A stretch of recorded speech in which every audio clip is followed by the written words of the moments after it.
Hello, everybody. Hey, here we are. Hello. Hi. Before we jump into the topic, I know we are late. If you are just waiting for us, I know we are late. We had to fix some technical issues, as always, if you want to go live. So we want to start with a short introduction once again, so you can recognize our faces. And yeah, let me share a slide before we jump into the topic. Who wants to like to? Oh no, Thomas. Would you like to start? Thomas. Yeah, let me start. So, thank you again, Michael, for the introduction. And yeah, it's me, Thomas. I'm an MVP since 2012, focusing on merger and acquisitions right now, mostly in the Ah, architectural phase. And I have a strong background in Teams as well, so which means it hopefully gives us a good insight and discussion perspective also in this live session today. Thank you. Vignesh. All right. So, hey everyone. So, my name is Vignesh. I've been an MVP for just 1 year. And prior to this, I had a interesting journey with Microsoft as a full-time employee for about some time. And yeah, been in the industry for 12 years, always done only Microsoft 365, nothing apart from that. And yeah, I've also spent some time with migrations, and I'm here to share my learnings along with my fellow MVPs in this session. Thank you. Raphael, your turn. Hello, my name is Raphael, living here in Cologne. I'm MVP for Office Apps and Services also since 10 years, more than 10 years now. Also Azure MVP and Windows Insider MVP and one of these Microsoft regional directors. And yeah, I'm the compliance and information protection and legal guy and data privacy officer. So I'm very happy to be here. And let's start and go back to our host. Hello, Michael. How are you? Good, good. A little bit relaxed now since we started just a minute ago. Yeah, my name is Michael Plättner. I'm a CEO and co-founder of a small company about teams, user adoption, change management, and that's also the topic I'm here for in this migration. I have seen a lot of different companies doing it wrong with doing nothing. And I had interesting discussions with my fellow MVPs, so we decided to start here with this series and go a little bit deeper into the different topics. But what is the actual current topic for today?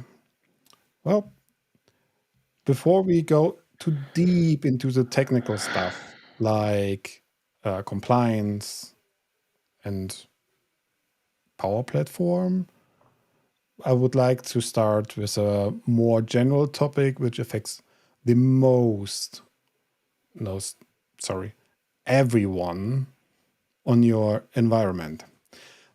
The users, the personal data user. And this is a little bit structured with three main pillars. So first of all is your personal data, like in OneDrive. The next one is kind of personal but shared data on a Microsoft Teams. And of course, email is death. I know, but it's not. So we have to talk about the mailboxes. All right. Who wants to pick up the first topic? So not you. Who wants to select the first topic? Shall we start with Thomas? Yeah, maybe let me get an overview in total before we have the expert, because the OneDrive expert is definitely Vignesh. But one part just important where we need to talk about first is if we talk about personal data, we are talking about the data which is associated with an account anyhow sitting in Azure Active Directory and which is tied and aligned to those or to this account. Now we see this and start migrating into or merging, which is the migration into the other tenants. Yeah, let's see how that works. That means we have OneDrive. OneDrive actually has APIs, or it has even a newer technology just for relinking it in the mailbox environment. The same, we have an API, EWS. I guess everyone knows this.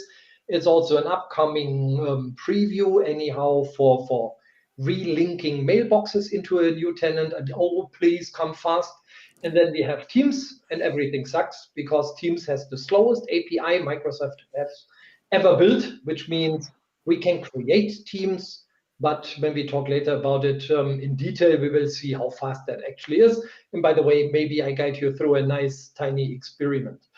But having that in mind means all those data need to be at the same time available on the target.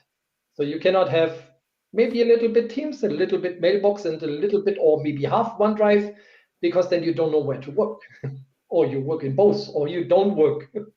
That means let's see how we can actually tackle this and how we can address it so that at least the user can start his own journey in the new tenant. Maybe I give back to Michael to Vignesh. Yes. So yeah, I like the. Of course, I do, because it's user adoption focus, right? I like the people centric focus here, and I just thought about the description you gave, Thomas, because I thought that sounds a little bit. We should start with the hub for modern collaboration with Teams, but then I thought, but when I try to share a file, I use an email, maybe, if it's outside of my company. And then in the best case, I used OneDrive. So let's talk about these different topics separately. And if we have the expert here in the call for OneDrive, please, Vignesh, let's start and enlighten us with OneDrive. What Sure, was the sure. trickiest point?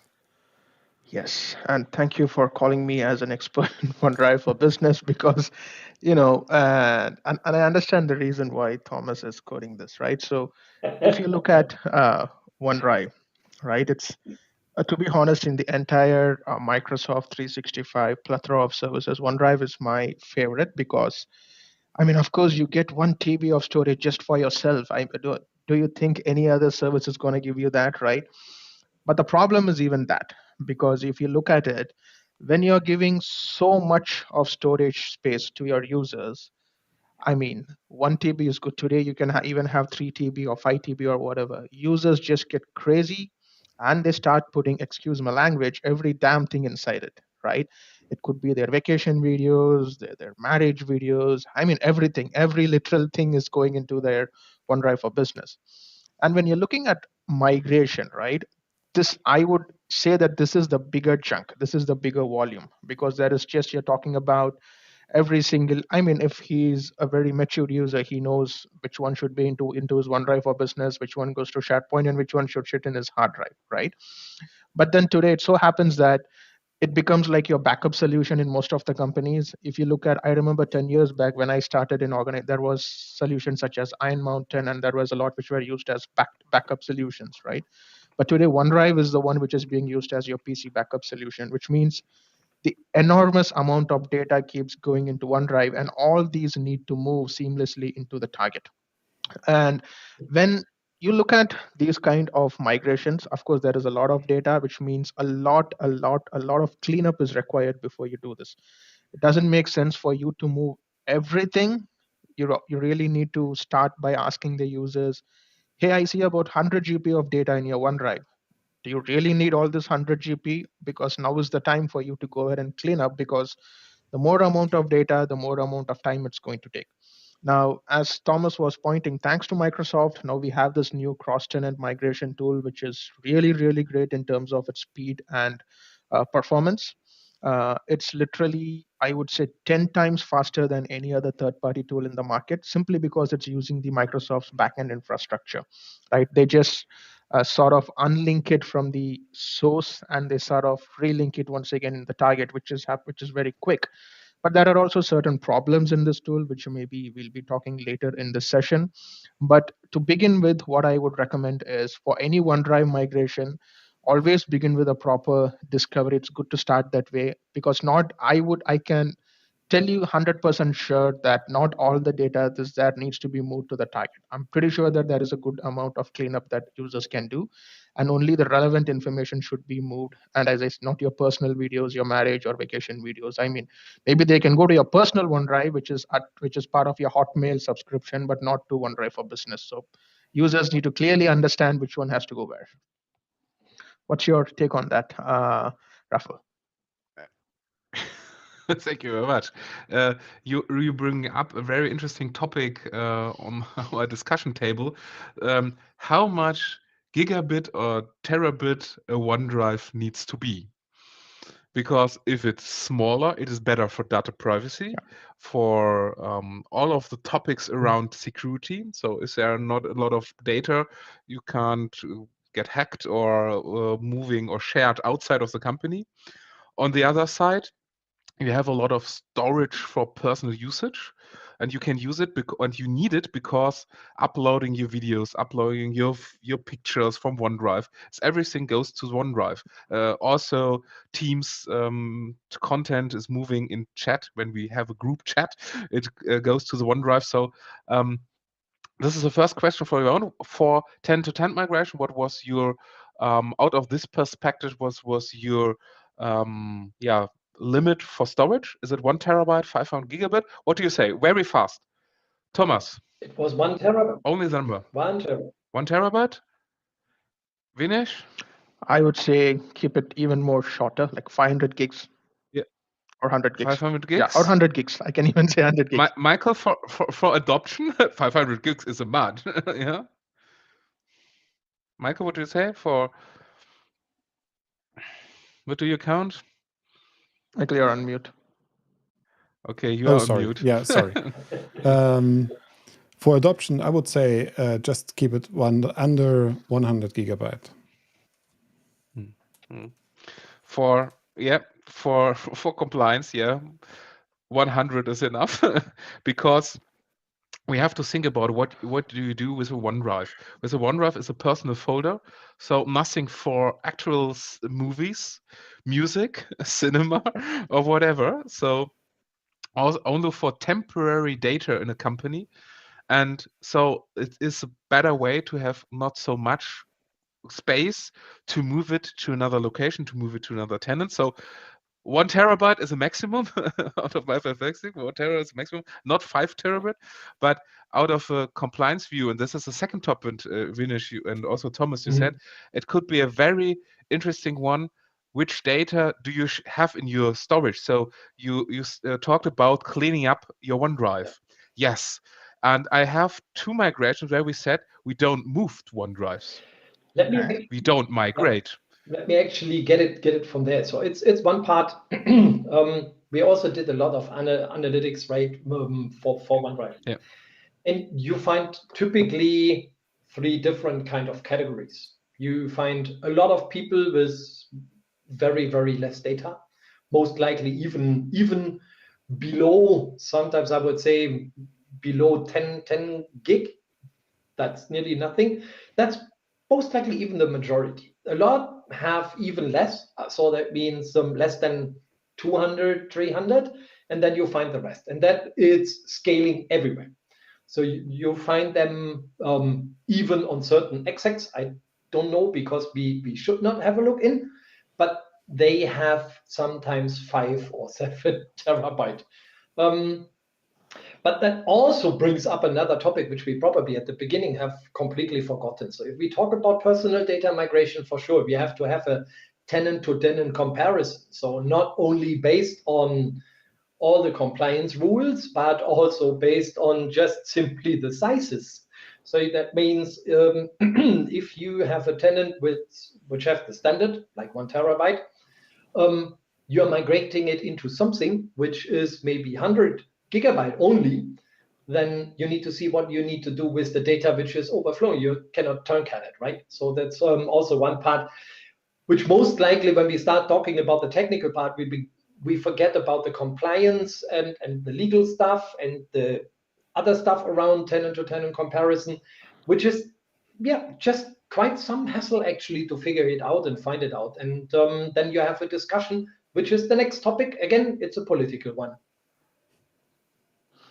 Yeah, that totally makes sense. And adding to Thomas's point, right? And this all happens at the very early phase where you do the discovery. And one interesting thought which Thomas brought up is the difference in settings between the source and target, right? Because as he said, the source has, let's say, 1 terabyte as a given storage space for all the users.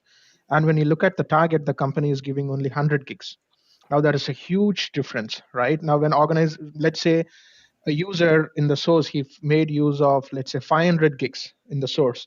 And now we are trying to push that data into 100 gigs in the target, which means there is a huge difference. So it's not going to work that way. So all this kind of, we would say that the configuration or settings difference between both the tenants, it has to be analyzed well in advance.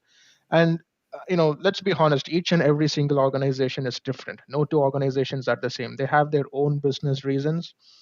I've seen companies who have just kept everything wide open, right? You're doing some security assessment, you ask, why is this setting turned on? And they would go, well, I don't know, that's how it was, right? So, and then you have seen organizations where they are very, very, very, very, they don't really want to keep everything open. They don't really want to allow OneDrive sharing. And even if they do, it's only with the organizations who they normally collaborate with. So all these settings, all these core nitty-gritties, they need to be compared, and only then you could do a migration. It's just not about moving the data. It's all about understanding these differences across tenants, and then you plan the migration. Yeah, so that's my take there. Indeed. And that also, from my point of view, we always talk about the different aspects for users. But before we start, we have to rethink also the administrative part. The best description was the policies right now. It's not only the sizes, it's a policy when you're sharing any one links. What is with a retention for any one links? Do you have a retention? Do you enforce sign in anyway? Do you enforce guest accounts? Do you have expiration date? Something like that, especially for OneDrive. But also for all your personal data. So for example, what is your time when you say for mailboxes when it goes to the archive? And also for teams, do you have any retention policies on your teams, saving or deleting any information on this? And this is also important to understand, and the only way you can get this is to clarify this with the administrative team. So with the administrators on each tenant. And don't assume anything. It's always bad, especially if you start with user adoption. You assume everyone knows how it works. The same is for the technical perspective and administrative side. There is something what you find on a lot of customers, especially if you talk from the XX, which so you say everyone? No data left behind. That's an interesting statement, by the way. And at the beginning, they say no data left behind. Then you start explaining what it means. Then they came up, some data left behind, but actually not. So which means at the end, you also migrate each and everything. Beside of Teams. And even then they figure out, okay, if that project takes 2 years, just only for Teams, then they say, okay, we need to find another solution. And there is even one talking about later again. But I cannot emphasize it enough. So which means before we even start doing and drafting any technical solution, just get together and have an expectation management. So what do you expect should be there? Why it should be there? Is this only IT who decides it? Is this legal department who decides it? Who is actually having any kind of voice in this kind of project? If IT is it, they always say everything, but it's not necessary. So which means, and then they have different expectation. If you also say something leaves behind, then also the users come up. Yeah, then I do not work in the target environment. I work still in the source environment because there I have some data. And that's always in every single acquisition and merger project or merger and acquisition project, completely underestimated, totally forgotten, and most likely everyone is doing it wrong because they put in technicians and do not put in advisors. And that's causing it to fail.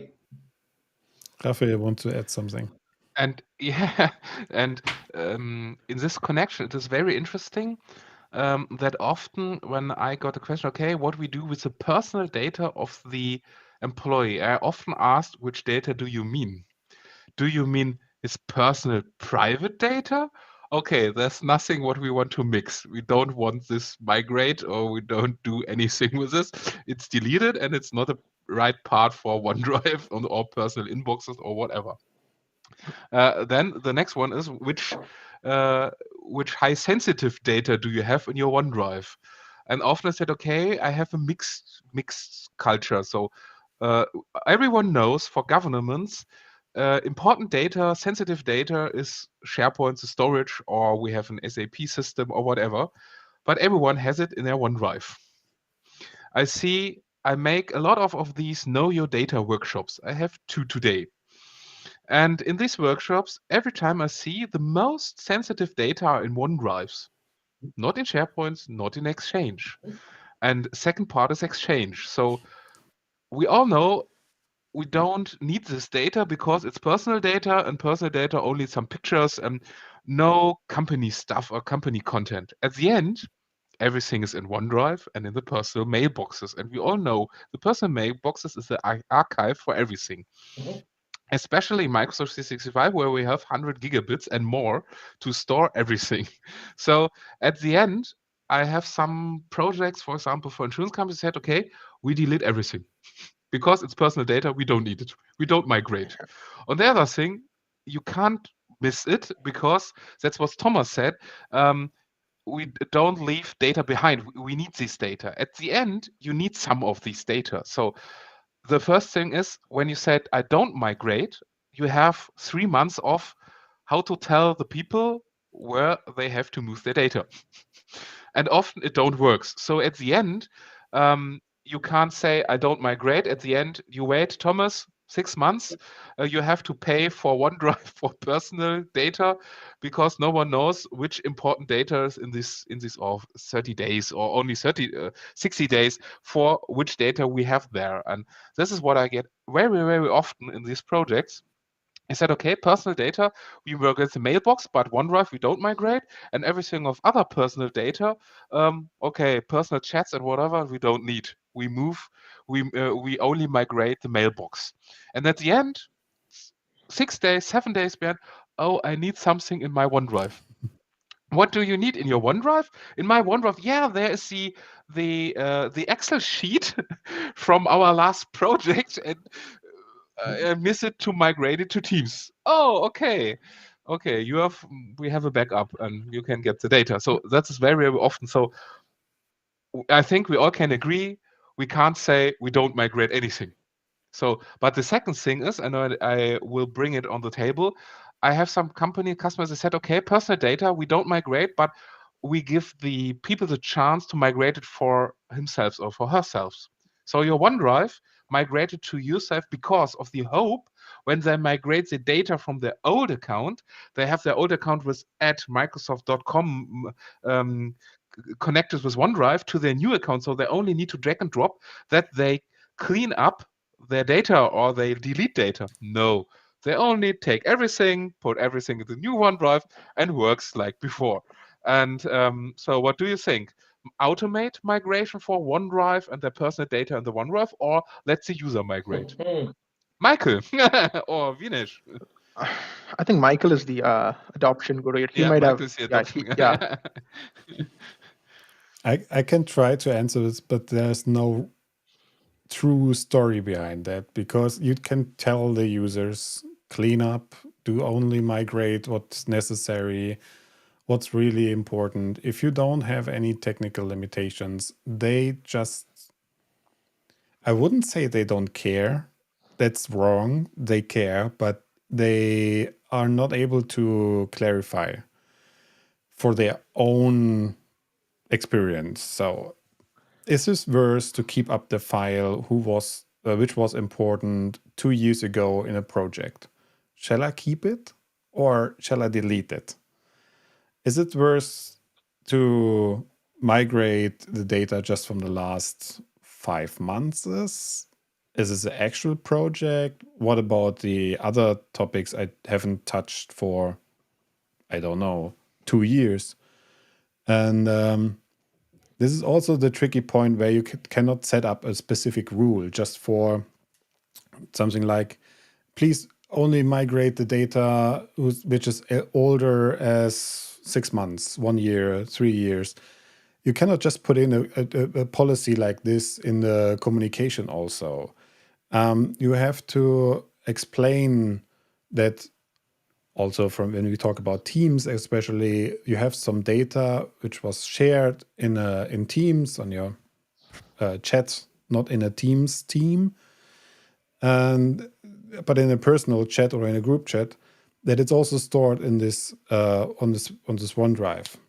So you have to explain, think about the data, go over the data, and in my ideal world, I would say in the target environment, we have less storage available as in the previous. I know in the ideal world, because then they are forced to at least think about it. But yeah, it's not always the same. So I have seen the same experience, or I have the same experience as Thomas said. You have different kinds of people. One is just using nothing, the other one is regular base, and the other one is on an extraordinary level. Let me maybe So add something quickly before, because Raphael, I guess that's the important part. Whatever we have talking, or what we are talking about at the moment, it's pretty interesting in just reducing something. But again, if we are in a M&A, so merger and acquisition, we have to definitely see somehow there are legal binding contracts as well behind. So which means, and if they buy the company, by the way, they buy the data. Regardless if it's personal or not, correct. whatever, it's all. And if there are legal cases coming up, you cannot leave anything actually behind again. And then whatever we have discussed is nice, but actually we have to also include those folks who triggered the M&A, and then we have to see how that works. Yeah, That's totally correct. Sorry, one sentence. That's totally correct. If you have these company, they brought every time, I need everything, and we clean it up later. So we take everything, because most of the data are the important things they brought, because there are the knowledge, because no one has a right knowledge management system. So Michael or Thomas, correct, but at the end we dream of a perfect world. Yeah. It's the same like in the chat. They said, okay, we have a policy that no personal data of the employee will be stored or proceeded. At the end, we have personal data, because I don't see a company with all of the employees, they don't have personal data in their OneDrive. It's easy. You make a picture with your phone, and it's automatically linked to your OneDrive, to your business OneDrive, because you have more storage for free. And it's linked. Okay, you can take technical limitations that you can't upload it, or you delete everything after 30 days. But at the end, yes, out of a legal reason, I see a lot of sentence in the contracts. We brought everything and we take everything with us. So Thomas, that's correct. If you don't have it, then you can clean up, but we will see. But for the discussion, Thomas or Vignesh, sorry, I don't want to disturb. Yeah, that's I totally get it. And I see an interesting question in the chat which said somebody wants to set up the tenant-to-tenant. I see, Thomas, you have just shared your book as well, right? So, and as I was talking before, so as I said, first of all, once again, thanks to Microsoft. Now this tool is really great for somebody who has been dealing with third-party tools for many years in the past. I know, the agony of working with these third-party tools is it's a lot of time consuming. I mean, there is nobody to complain here because, that's how the API is read. Now with this cross-tenant migration tool from Microsoft, right? So as I said, it makes use of the backend infrastructure from Microsoft.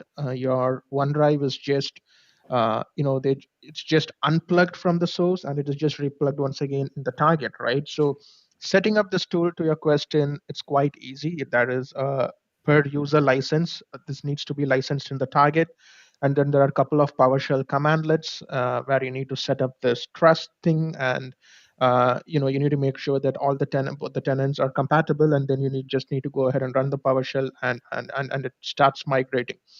But that is a problem also here, and it's clearly documented in Microsoft, and we did face this in our project, right? So if both the tenants are not in the same compatibility level, then that's it, you can't migrate. I mean, that's how it is, because we need to understand that on the back end, these are all shared infrastructures, which means it's Microsoft who's going to patch all these backend SharePoint farms. It could be CUs or patches, KBs, whatever. And for you to make use of this tool, the source and target should be on the same patch level. And for whatever, because it's not possible for you to migrate from a higher patch level to a lower patch level. It doesn't work. So, and this is the case with on-prem as well, right? So if your tenant goes into such scenarios, then you simply can't migrate. So this is a very big headache with this tool at this point. But given the time the other third-party tools are taking, I think this 48 hours or 72 hours is something which is okay, you can live with. But this tool, it's amazing. It migrates everything, all the versions, everything just smoothly moves, and it's great. I would recommend any organization to go ahead and use it. Thomas, your take on that?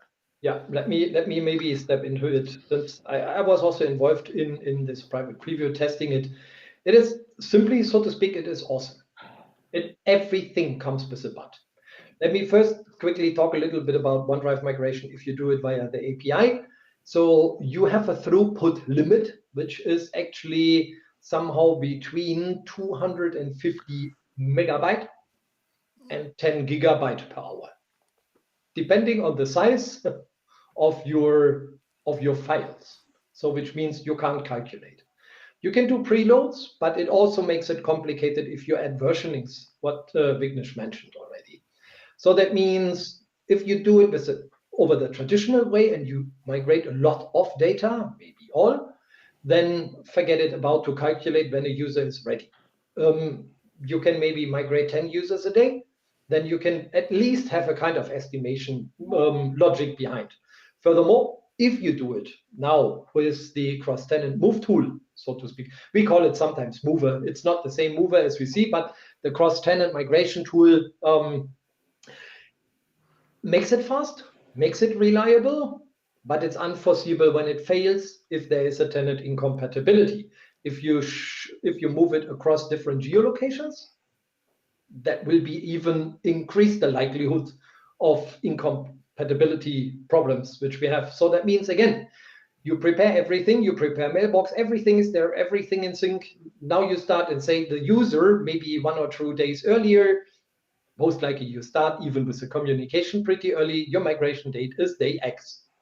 Now it's coming closer to day X. Everything looks fine. You say it is day X, incompatibility mode. You're not migrated. Or you migrate him, say, well, your OneDrive follows a little later. Maybe tomorrow, maybe the day after tomorrow. Yeah, that brings us again to the next problem, which we always have. And that means, again, it is painful and there is nothing to sync. So which means whatever we do with all those 3 data, it is most likely still an unsynchronizable migration for user data, or maybe you roll back and tell the user, oh, sorry, it didn't work last night, but maybe you will be added on another day. So what we do sometimes, if we migrate 4 days and on the 5th days, we hope and pray that we can just migrate all others. Or maybe we only migrate on Tuesdays and Thursdays, so that gives us some room in between to start migrating something in between. Even if you can talk with Microsoft and say, would you please just get the entire SharePoint farm into a kind of patch it properly together mode, which is also existing. But again, Also, this is not 100% reliable. Now we are talking about something, you do something to users, which is not predictable, not reliable, and you will definitely be shouted as the partner who is doing it from the client. Of course, there is no solution at all, which can guarantee you a smooth, punctured migration. And if you even do something with legal hold, you have another problem, because that could be maybe a topic also for a little later. But Yeah. it is to me a nightmare. And if we're talking about tools, every single tool on the market is using the same API. Some have better salespeople and tell you they use a faster API, which they don't. I had that a couple of times. So the customer stopped the entire project. They said, there is another vendor. I said, amen. Yes, bringing him. We figured out, great. You use the other magic word because you spelled API backwards. So now it's an IPA. Actually, you should drink this, not used for migration, right? And that means you, whatever vendor you have, some maybe have better administrative tools to manage it, have better logging to manage it. Yes, that's somehow something which you could use. There are still some tools which are not the most best, yes, because their performance hasn't really evolved, but still using the same APIs. So there are tools, but you need to try it. So everyone, and in every situation, in every tenant size, and every kind of structure, it looks different. And there is no such thing that I can say the company with the Q at the beginning is the best, or the company with S, or the company with A. So now I'm confused a little bit, as everyone knows what I'm talking about. I don't want to make any kind of ads for any vendor, because it is your personal choice, and you need experience with the tools, absolute experiences. Therefore, go with Microsoft wherever possible, because at least that's stable. And I hope that every other vendor is actually integrating the Microsoft tools on technology in their tool, which means double licensing. But again, if you at least can control it centralized and not having a bunch of people sitting anywhere offshore in the world, which maybe you can use because they might be cheaper, but it also will be very difficult to actually incorporate it in a kind of migration plan. So it's not impossible. As I said, it's always going to work. But there is a lot of, beside the technical and the tools and the political things, there's a lot of going on. And sometimes I was just migrating into Microsoft Cloud from on-premises. That was all easy, rather than getting involved into a merger and acquisition, which is political, technical, so many things to deal, too many parties who want to say something, because not forget, there is a source and target side fighting about the job which should stay. So which means you need to have a very, very thick skin, and sometimes you lose. Yep. Makes sense. Should we start talking about mail also? I think we've spent quite a good amount of time talking about OneDrive. Yeah. I'm not sure if we should start this or keep it for the next session, actually. Yeah. Maybe we can talk about, I've already said a little bit about it. As you may are aware, OneDrive, my gosh. OneNote, never say files in OneNote. OneNote is a part never, of never, OneDrive. never do, never ever. OneDrive is also in the back have some files for Teams in a chat and in a group chat. Do you have any experience with best practices or recommendations handling like this? For example, you said maybe in one scenario you don't want to migrate a ton of information. You don't want to migrate everything. How do you handle this specific data? As I say, I'm looking like a squirrel again. I'm blowing, or a hamster, or whatever. What that means is now it becomes so ugly and complicated. The data is shared between the participants of a group chat, which means it is in OneDrive. It's in your personal OneDrive. So business data, again, in your personal OneDrive. That topic we had. Now, again, you cannot migrate chat messages. Done. Maybe we're talking somehow a little bit longer, but this API, okay, to the thing I promised, by the way, just go into a group chat or let yourself invite and say, include chat history. And then you try to scroll up to the first message. That is the speed of migration because it's exactly the same API. And since it takes maybe half a day until you scroll up, if that group chat was running for 2 or 3 months, you know what I'm talking about. And now it comes. Within these group chats, you have a link to the chat document in each and every one. Now you need to migrate the messages, which you actually can't, as I said. So that means what we can do. This information is closely being lost. And we need to swallow that.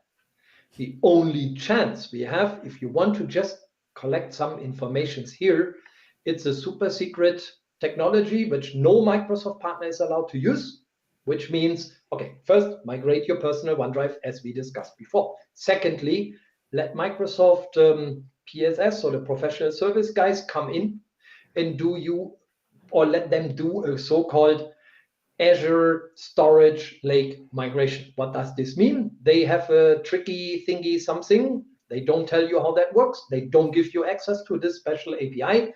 But for 10,000 users or 20,000, they roughly export all messages in less than 2 weeks and have it in a kind of XML format. They can segregate it and give an XML file to each and every user, which is a nightmare if you don't have something to search in, and then you will find a link. And if you're happy, you can identify on this link which document it was. You cannot even relink it again. If you think you really want to do it with a chat migration for 10,000 users, keeping those links will roughly take you per 10,000 users, and that is exponentially 2 years. So that means we are talking here not only about you need to pay the consultants and the people is doing it, you need to pay Microsoft additional licenses. I'm talking here, the chat migration costs you multiple $1 million if you want to keep it consistent. So at the end, don't migrate the chat. Don't migrate chat. Let it export. If you need data consistency, let Microsoft export, put it aside. In case you have something legal, you have to use this.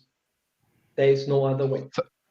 So at the end, a policy of deleting every chat after 30 days could be a very good policy. In fact, I wanted to come to that, Raphael. See, because when you look at the market, you see a couple of organizations who are very structured.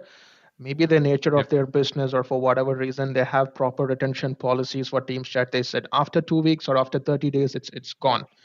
It doesn't matter how important it is. I'll be wiping off your chat messages once in 30 days, which means your chats will be keep on being deleted, right? So in that case, you don't have the headache of, you're not even worried about your Teams chat, right? And then on the other end, you don't have organizations doing this because they want to take advantage of this persistent chat history which Teams offers, right? Mm-hmm. Because if you look at Skype to this was that wow factor when we saw, oh, all my persistent chats are there. I can always scroll back and look at it, right? So in your opinion, what would you recommend? Do you see an organizations to use retention policies and clean up their messages?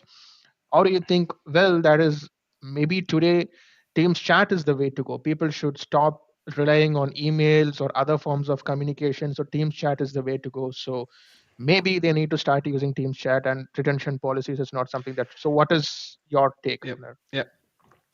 For me, if you see this, I'm every time telling everyone Microsoft Teams chat is not enterprise ready. Because, sorry, it's not enterprise ready. Microsoft Teams in this part is not enterprise ready because for enterprise ready, compliance, data privacy, backup, storing, archiving for financial sector, you can't do this with a chat item. Sorry, it don't works. Yeah. No, it don't works really. You can use Keep It or whatever and make backups and e-discovery. That's another part of the tale of a book. I talking about enterprise ready, full enterprise ready. And so I said no, because I said Teams is only a temporary storage and temporary work for projects, for groups, for everything. So you work and the personal chat 30 days, 35 days, and everything that would be fine for me. I see companies that are 60 days and then deleting everything, because for tenant-to-tenant migration is better, for compliance is better, for data privacy, yes, and it's better because no one can delete a chat. Yeah. So you can't delete a group chat. You only can make it invisible, so it don't work. So automatically deleting policy. And what I find is what is a heavy challenge is the chat and the information in a Teams group, in a Teams channel chat, for example, share channel, and we have private channel and all of this. And for this, when you have a deeper look, exactly, you need a consistent migration to another team, because you need it. But on the other side, and it's also it costs you a lot, and that's the same for Yammer, also for Viva Engage. Now you have only one company for migration. We have the same. So at the end, you need systems for exit and IT emergency cases. You need to prepare it with deleting policy. Don't do the German way. Don't do the German way and carry everything, and you need everything, and every chat message is important. No, or it's the same. You don't need all of these data. For example, Ignite. Who of you stored all of the data and slides and said, okay, I want to rewatch the sessions? Every one of us. How much session do we watch? 2 or 1. So no one needs it. It's 3, okay, 3. So it's chat, it's temporary, and very good comment. It's not a compliance tool. No, if you have it, you have the email. And now I'm important at the topic email. You have to migrate personal email. I don't discuss this because there are some important information in it. For example, you have sheets for your consultants, and you send it to you and not to this central storage or to this team mailbox. So you have these important information often also in your personal data. So you have to migrate it. But chats and all of this, sorry, no. And at the end, you see it costs you millions of dollars or euros to pay for it, to pay for the mistakes you do at the beginning. Because often, and Michael, users and companies start with this, using Teams, using group chats and everything, don't delete it. And after 5 years, you start, okay, now we start with deleting, because in one of these streams on YouTube, on LinkedIn, from these nice 4 guys for the Musketeers, we heard these important things, and now let's start. It's heavy to start now, or Michael? Yeah, absolutely, absolutely. If you always can start pretty restricted with whatever you start with. If you lift the restrictions, the people are happy. If it really was a annoying restriction, and if not, no one cares actually. But if you start pretty restrictive, then you can tell the good story. You raised the limits, you lifted the restrictions, something like that. But the other way around is horrible, because then you have to face exactly or almost the same situation as in the migration. If you think about the scenario from Raphael right now, 5 years of conversation is stored in Teams, and no one told them. And I like the comment we've got in the chat here. Yeah. And if no one's told the people, if you work in this, it's not persistent. It looks like it's persistent, but if you have to make a decision, don't document it in a group chat. Put it in a document, put it in a safe space, put it in something you really keep for a long time. And to say it loud and clear, this is not Teams actually. This is a real data. You can use a mailbox like a decision email or something like that, or you put it in documents where you can put it in an archive just to document all the steps and all the decisions you made. But you have to clarify that, and you have to think about this at the very beginning. And when I think about the migration from one tenant to the other, then you may have some issues, because it's also something you have to train the users. You have to tell them. Now we start with a blank history. You have a new account, there's no chat, something like that. Please, we want to keep it. That's the best chance. But if you have another tenant open for everything and save it one more time, 5 years, I keep the fingers crossed that there is no other technology coming around and there's no other stuff you want to hop on. So chat is not the best way to save it. Yep. Okay.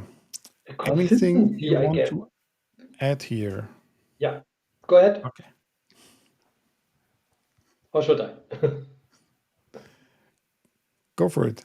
Okay, as I said, because the consistency actually there is even complicated. What we have now discussed, and see it also, even when we take or talk further when we talk about collaboration data, but we have guest user access. So that means, like, if you're now even using your guest user access and you are as a guest in the Teams, you chat something outside of your environment. So that means all these compliance topics, which we have in the legal topics, are rather complicated, which is all an agile, nice approach of working, but there is no such thing, especially if we see it from the German side or certain European side at least, where you can work a little compliant, so to speak. Of course, everything is going to actually be a haywire, and it's all fine as long as you don't need it. Upon you need it, you experience the problem.